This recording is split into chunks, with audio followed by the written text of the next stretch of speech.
Oh my gosh. That's the title of my presentation. Listen, I have 30 minutes to tell you everything I know about the situation. Quite frankly, as I told you last time, it's 29 minutes too long because nobody has a clue. We all make it up as we go. The good news is one person makes all the decisions. The bad news, one person makes all the decisions. And that's more or less where we are. I was thinking, actually, on my way here, what to talk about and how to approach this. And I was thinking, what if all this was really a dream? Namely, actually, Harris won the elections. What will have been my presentation to you today? It will have been about inflation going down. Interest rates continue to go down. Economic activity actually picking up in Canada, surprising on the upside. Very good signs of housing market activity in Canada and the US. The job market starting to improve. Productivity starting to move in the right direction finally. That will have been my presentation to you. And public policy expanding spending. That will have been a very positive presentation if it was a dream. But it's not a dream. It's not a dream. We are in a trade war. It's not a global trade war. It's an American trade war. It's actually the US versus the rest, with major implications, and we have to make sense out of it and see what can be done about it and what makes sense and how sustainable it is, because I believe it's not sustainable. And therefore, what will replace it? We see uncertainty now that is now 80% the uncertainty level that we have seen during COVID. Let me remind you that COVID was a global pandemic, and we are 80% of this level of uncertainty when it comes to economic policy. So we have to figure out how sustainable the situation is, the way COVID was unsustainable. So this is unsustainable. This is a condition that is changing on a daily basis, and let's see what happens.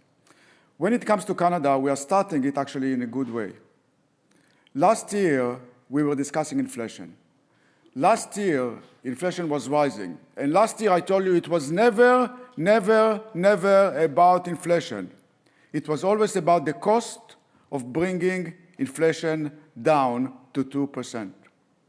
The Bank of Canada, the Fed, the ECB in Europe, they have all established their reputation as inflation fighters. Therefore, last year and 2 years ago, although inflation was rising, I was not worried about inflation because it was never about inflation. It was about the cost of bringing inflation down to 2%. And now inflation in Canada is below 2%.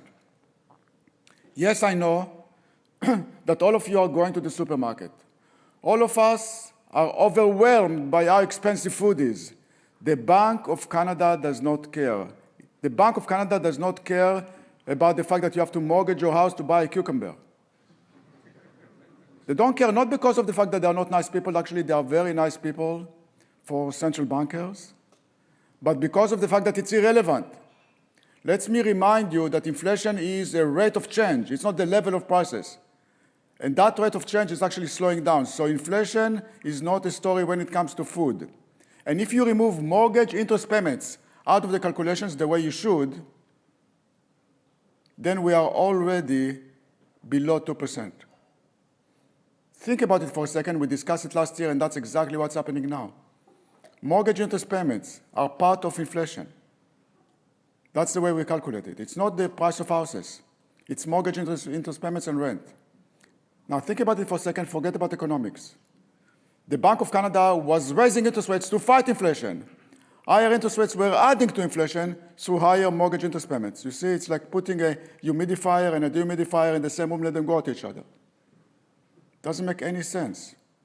The only other country in the universe that's using mortgage interest payments as part of the calculations is Iceland, a major economic superpower.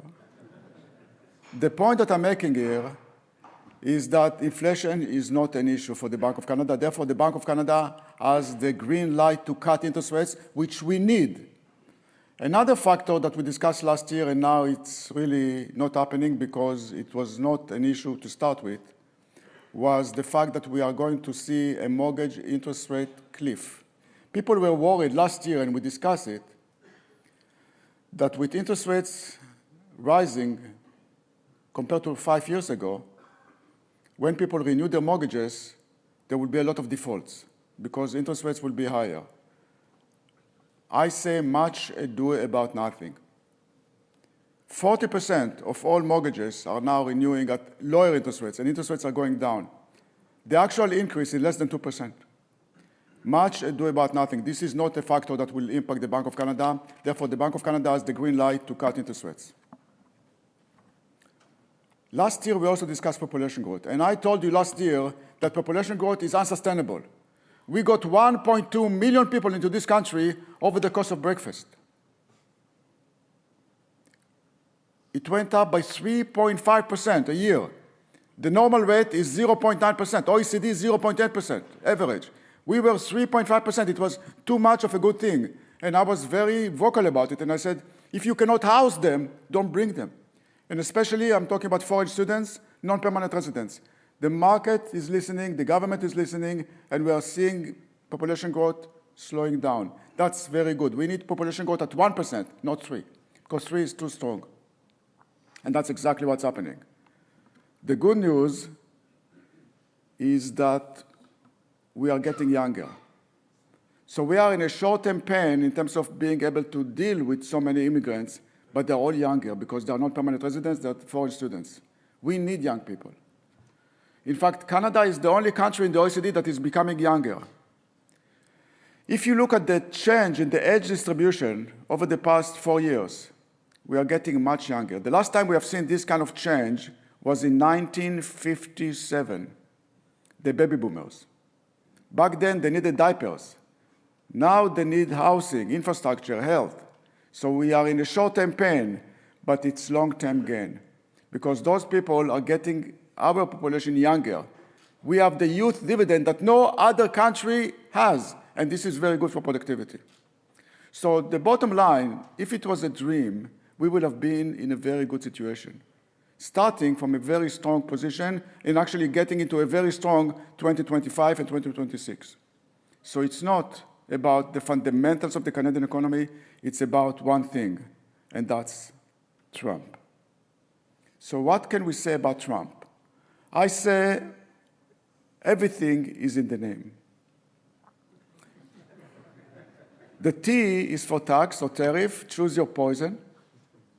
The R is for regulations, of course. I admit I had a problem with the U. But then I came up with undocumented migrants, U and M. And of course, P is for protectionism. It's all in the name. Let me start by saying that the fact that Trump is Trump does not mean that he is wrong on everything. He is right on the border. Every country needs a secured border, and the border between Mexico and the US is not secure. Let's face it. The president is absolutely right about defense. The US has been subsidizing NATO, including Canada, for a long period of time. That must change, and it will change. And the president is absolutely right about China. China hasn't been playing fair. We'll discuss it in a second. The president is absolutely wrong about Canada. In fact, I don't know what he wants from us. We haven't done anything. The issue does not make any economic sense. Our trade deficit with the US is significant if you remove energy, and they need our energy. It's not about trade. It's about something else. And the question is how sustainable it is and what's the real agenda we'll discuss. But this is not something that justifies trade war with Canada. We have to realize one thing, and that's very important. Under the Constitution, the president, in fact, does not have power over trade. Congress has. But there is one section, it's called Section 232 to the Trade Extension of 1962, that says that in case of national emergency or national security issues, the president can take over Congress. And guess what? All of a sudden, everything is national emergency. There is not enough toilet paper in the country, national emergency. So he's abusing this item, this section 232, and taking over trade, which is basically the domain of Congress, and that's more or less where we are. The impact on Canada is very significant. You know your industry. The impact on Ontario and Quebec is very significant compared to Eastern Canada, Newfoundland, PEI, of course, that are not as exposed to the US. By sector, it's metal, it's transportation, electrical, clearly wood is there, and you know it better than anybody else. So the damage is significant and asymmetrical, and the question again is how sustainable is the damage. Let me remind you that we have been to this movie before. We have a situation in which back then Trump imposed tariff on steel and aluminum during Trump 01. It went down dramatically. We have seen investment going down, and that's the beauty of what he's doing, actually. Because what is the goal, at least in the short term? The goal, the aim, is uncertainty, and the tool is chaos. The more uncertainty you create, the better it is for him. Because if you are a CEO of an American company, and you are thinking of expanding, and you don't know where, China, Mexico, Canada, the US, you say to yourself, what do I need this headache? I go to the US. So you get the benefit of a tariff without the cost of a tariff. That's exactly what he's doing. But of course, you cannot do it forever. He has done it for a few months. Now you have to impose the tariffs. And the question is, how long are they going to last? These tariffs, last time, on aluminum and metals and steel, lasted exactly a year, from May to May. Not because of the fact that we were screaming, they were screaming. Let me remind you that out of the 10 largest importing states in the US, 8 of them are red states, his base. Namely, he has vulnerabilities. We now look at Trump like unstoppable, like a Superman. He can do whatever he wants. He's using this Section 232, and he does whatever he wants. Nobody can stop him. I say no.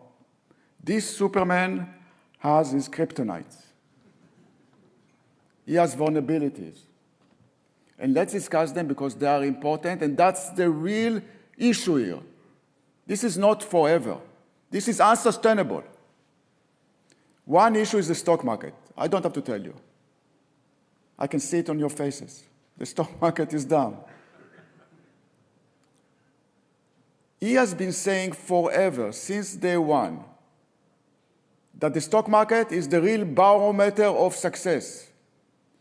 He cannot have a situation in which we are getting into a bear market in the stock market under his watch. He cannot allow it to happen.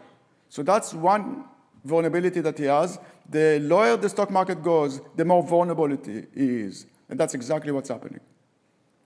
So you will have to start rethinking it because the stock market is not behaving, and rightly so. Gasoline prices. He is obsessed with gasoline prices. Now, the US consumes 21 million barrels a day. They produce 13. The difference, 8, 2/3 coming from Canada. Without Canada, gasoline prices will go up dramatically. You impose tariff on energy, immediately gasoline prices in the US on your base will rise. Under your watch, something that is unthinkable as far as this is concerned. So that's the reason why I believe that even the 10% tariff on energy will not last for too long. Inflation. If you look at what he was campaigning about, 90% of it was the cost of living, criticizing Biden and Harris about inflation. Let me break it to you. Tariffs are inflationary, period. You will see inflation in the US rising significantly, especially in some pockets with high tariff. How can you have inflation under your watch while you were campaigning to protect the little guy from the cost of living? That's unsustainable.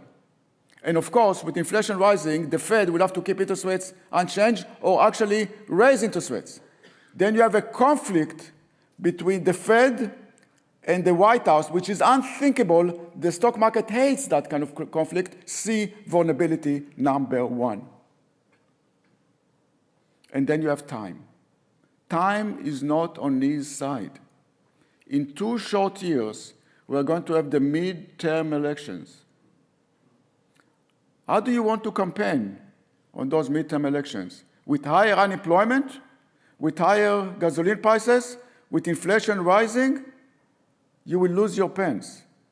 And if you don't have your Congress, you cannot do whatever you want on tax cuts. So everything depends on the vulnerability of the US economy and how much the US economy can take. And I suggest that the US economy cannot take much because it's starting to slow down. Look at this. This is the Trade Uncertainty Index. Look at that. It's higher than it was during COVID. And back then, COVID was a pandemic, a global pandemic, and it's higher than that. Consumer confidence is base, down dramatically. Small business confidence is base, down dramatically. Now, something is very different now than before. In Trump 01, he started with the good news. He basically started to cut taxes, and then he went to the tariff. So the market actually liked what he did back then. Today, it's totally different. Look at this. What I like to look at is the ratio of gold prices to copper. When gold prices are rising, the market is nervous. When copper is rising, the market is happy. And look what happened back then. Back then, gold prices were not rising. Now they are rising, which means that the market is nervous. The opposite for copper. So clearly, the gold market is telling you something that is very important to listen to. The market, the commodity market, does not like where Trump is going. Clearly, that's the case for the stock market versus the bond market. Back then, Trump 01, the stock market was going up. Now the opposite is the case. Why? Because we are slowing down. The US is slowing down. Look at the chart to the left.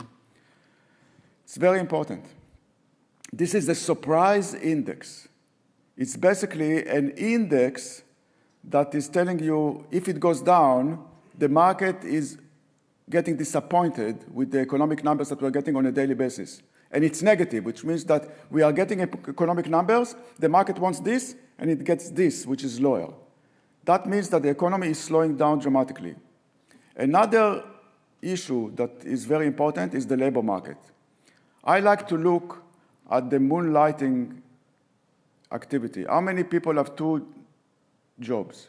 This number is rising, which is a sign of vulnerability. The quit rate, the rate at which people are quitting, is now lower than it was in 2019. Namely, people are not quitting because they are not secured about finding another job. That's a sign of vulnerability. The unemployment rate is rising, and the quality of employment, namely what kind of employment is generating, going down, which means that we are creating jobs in the US, but they are lousy jobs, not paying much.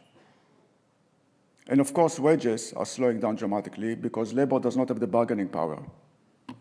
Another factor that was lifting the US economy significantly until now was the consumer. But this consumer is exhausted. Why? Because back then, I was discussing with you the excess savings in the US and Canada. In COVID, during COVID, people were getting money from the government or salaries, did not spend any money, accumulated in the US $2.1 trillion of excess savings. So when the Fed was raising interest rates, people had this money to use, so they said, forget about it, wake me up when it's relevant. So we were able to neutralize the Fed and the Bank of Canada by spending all this money. Now, as you can see, excess savings is basically zero. No more money, we spend all the money.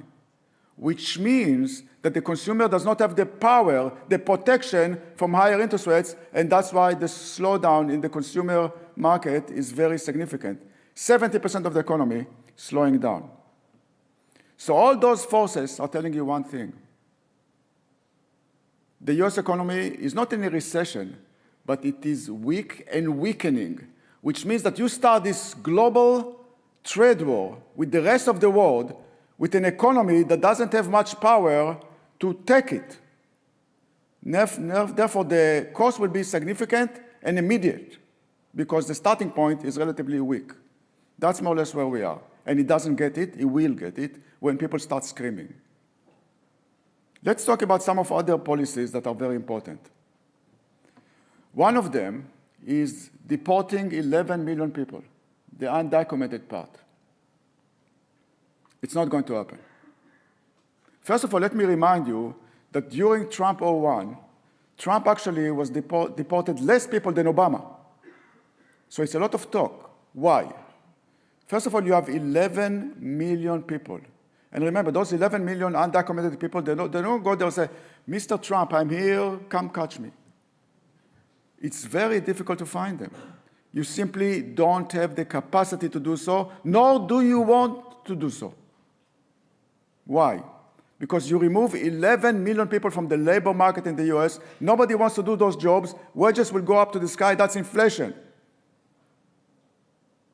What it will do, it will go after 500,000-600,000 criminals, that's exactly what he's doing now. He will deport them, that will be his trophy, but he will not touch the stock of 11 million people. However, by focusing on the stock with language, harsh language, and going after the criminals, you impact the flow. And that's exactly what he's after. He wants to slow down the flow, but he's not going to remove 11 million people, and that's why this story is not going to be as inflationary as perceived, because wages will not rise in a very significant way, because you cannot simply replace them. It's not so easy. I want you to look at this. This is Trump. This chart is Trump. I want you to look at the red light, the red line. This is industrial production in the US. It was going up and up and up and up until early 2000s, when China entered the WTO, the World Trade Organization. The minute it happened, overnight, look what happened to the red line. Started to go sideways. The consumer, the gray line, continued to go up because they were buying stuff from China, but they didn't produce anything in the US anymore. It happened overnight the minute China entered the WTO. This chart is Trump. That's the reason why Trump is the president. He wants to see the red line going up. The question is it doable? Let's start by indicating one thing. Tariffs are inflationary. Tariffs are inflationary. In China, back then, when he introduced tariff in Trump 01, exports from China to the US, the black line, went down dramatically. But exports from other countries to the US went up dramatically. Indonesia, Malaysia, China, Vietnam, Korea, clearly Mexico and India. So it was not deglobalization, it was reglobalization. It simply moved from one country to another. So all the market share lost by China was gained by other countries, emerging markets. Now, you are China. You want to get into the US through the back door. What do? You invest heavily in those emerging markets. Exports from China to those emerging markets went up dramatically. Spending, investment, dramatically up. So I call it trade policy by proxies. You can get to the US through the back door via all those countries. Deglobalization is not the case. Reglobalization is the case. That's exactly what happened. However, you are Trump, and that's exactly what you're doing now.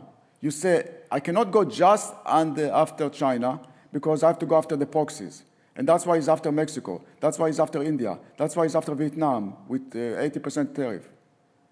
The issue, and that's a major issue, look at this. One third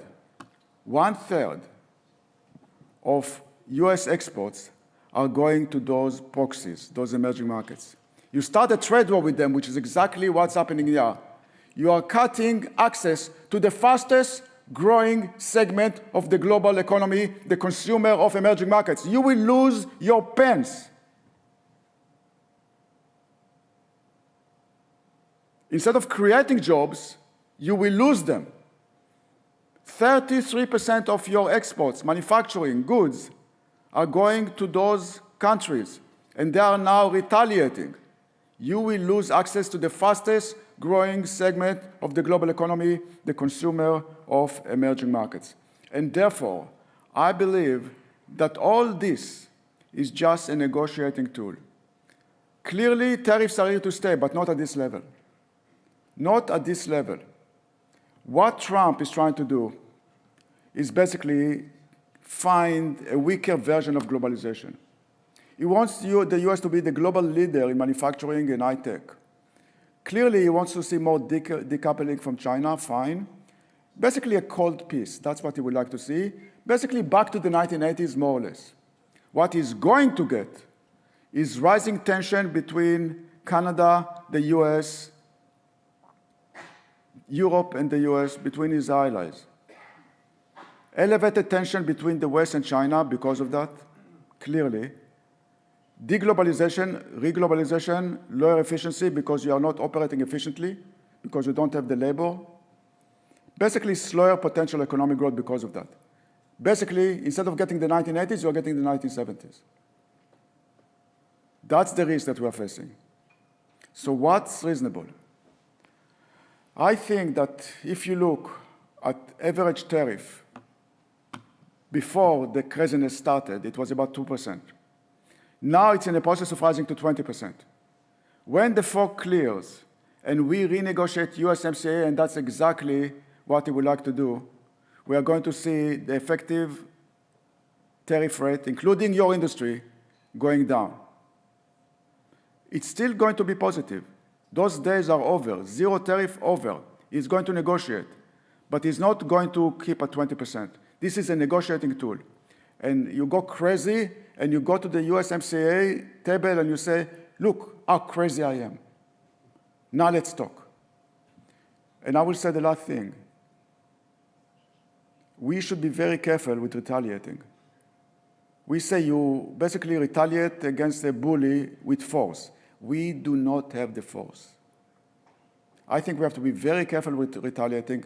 Cutting electricity to the US was not a good idea, in my opinion. Even tariff on autos is not a good idea, in my opinion. I think this is only a negotiating tool that we have to basically play the game, give him some wins, and let's see what happens. I think that's the reason to be a bit optimistic about it.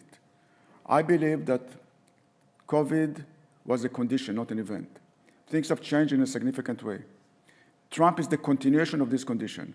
What was normal in the past is not normal in the context of today's economy. The Bank of Canada has the green light to cut interest rates. I will not be surprised if they cut this month to ease the pressure, the pain on the Canadian economy. The US will not cut interest rates, which means that the Canadian dollar is still vulnerable on its way down for the next few months. The next 6 months will be difficult. It will be foggy, but I believe that 2026 will be much better after negotiating this and after seeing tariffs going back to something sustainable. Thank you very much for your attention, and good luck. Thank you so much. Thank you so much, Benjamin. What do you do outside of work to relax with all this information and stress coming up? It's crazy out there. It's crazy out there. It's a lot of information changing on a daily basis. So I'm checking the news cycle on a daily basis, on a monthly basis. Things are crazy. But beyond that, a lot of yoga. You what? I'm sorry? Yoga. Yoga? Just to awesome. You deserve yoga session every day if you can. Do you have any question here in the room? Because all right. We'll have the flying mic coming over to you for the... Nice catch. Would you introduce yourself, please? Yeah. My name is André Bédard. I'm with the Key Web, in charge of the wood pellet industry. Simple question, yes or no? That guy, the economist behind all those tariffs, Myron something, or Stephen Myron, yeah. Is he right Or No, he's wrong. He's wrong. He's absolutely wrong. I think that he believes that he's wrong.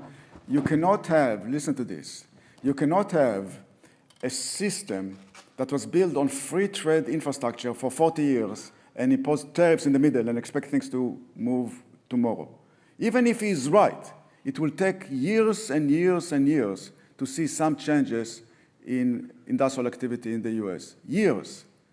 In between, you're going to be in a recession.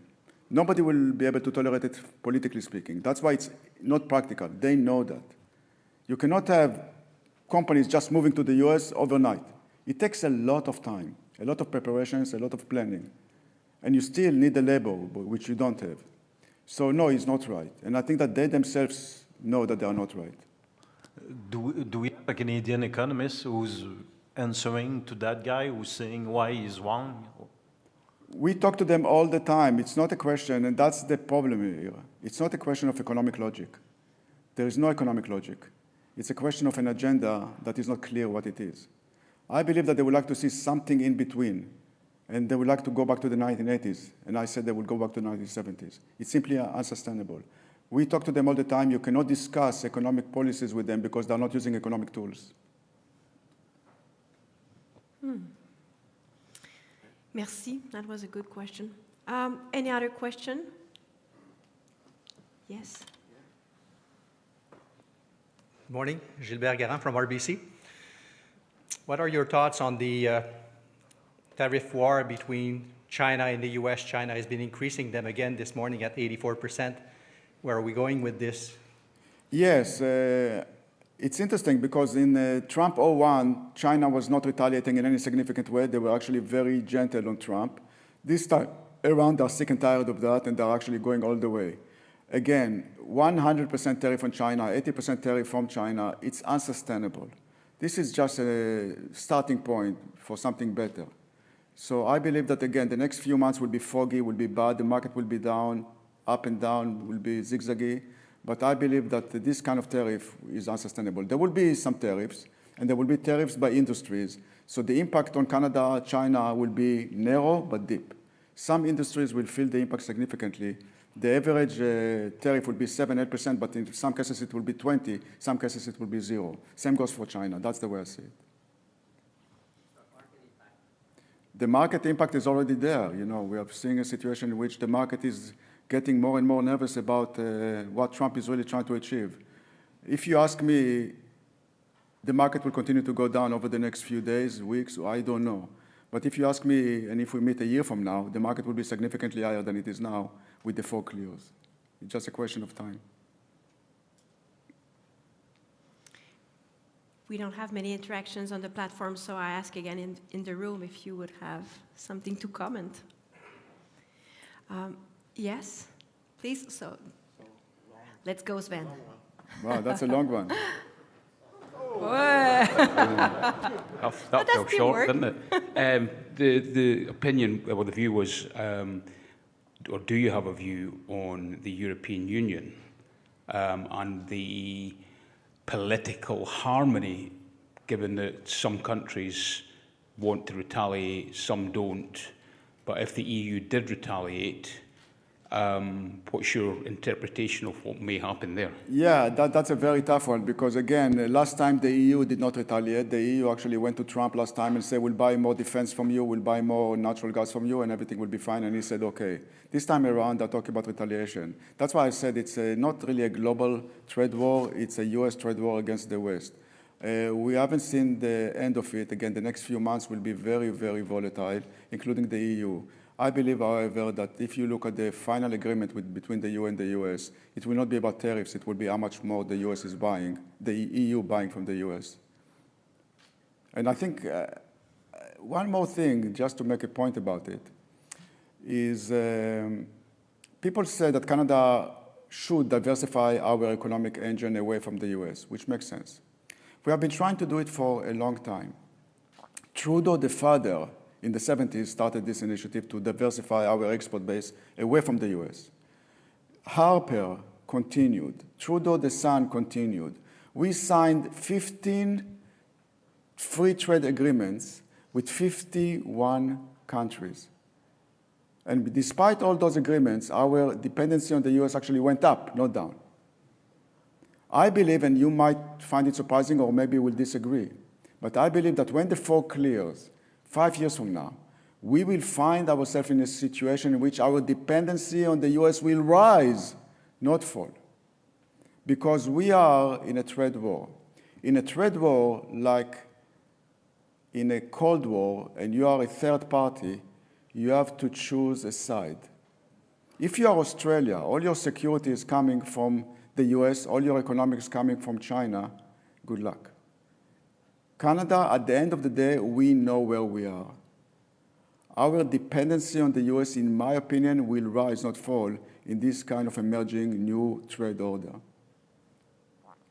Benjamin, before we let you go, may I ask you what you think our governments should do or could do better to support the residential construction here in Canada? Yes, I think that we are going to see a situation in which the housing market is slowing down now, not because of the fact that interest rates are too high or demand is not there, but because of the uncertainty. We have to find a way to remove the uncertainty from the US as soon as possible, negotiate with the US to remove this uncertainty, and the housing market will take off. I think that we have to encourage a little bit of demand, including the mortgage market interest rates. That will be another factor, at least to buy time.